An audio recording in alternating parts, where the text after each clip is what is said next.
I'm sure that there is some logic to the train of thought going on here, but it escapes me. I don't think it's the same set of logical rules that most of us use when trying to understand the universe. It's more confusing than Hansel and Gretel! Hansel and Gretel's not confusing! Well, when did you last stay in an house that you can eat? Oh! It twists children's minds, that does!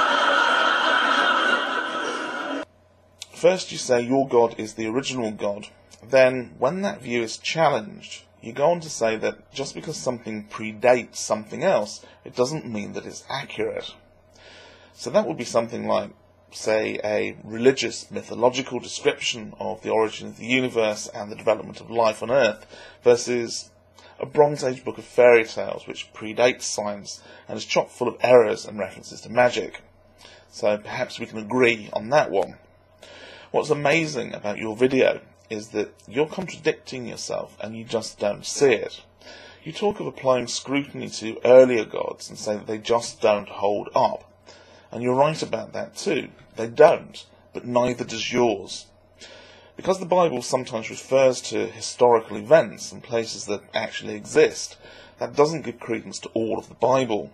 The stories were written by people who lived in these times and in these places. They did what most storytellers do. They included what they knew into the stories to provide context and some background.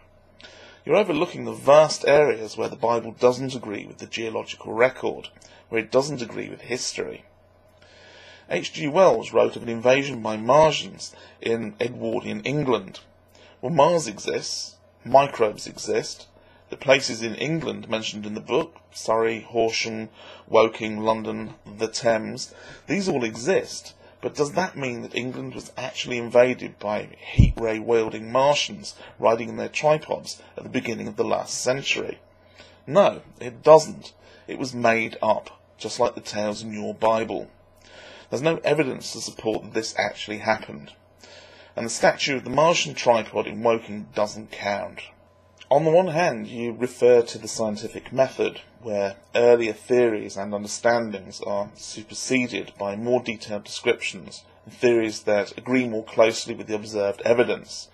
Yet, on the other, you think your Bible includes everything we need to know, that it leaves nothing out, even when the evidence to the contrary is right there in front of your very eyes. Are your glasses mentioned in the Bible? What evidence do you have for this conclusion that your God is real and all the others are fiction? None. It's just that you believe that to be the case, that you say that is the case. You call all the other gods lies and fabrications, and yes, they are. But you've missed one god off the list of lies and fabrications, Anthony, and it's really quite astonishing that you can't see that.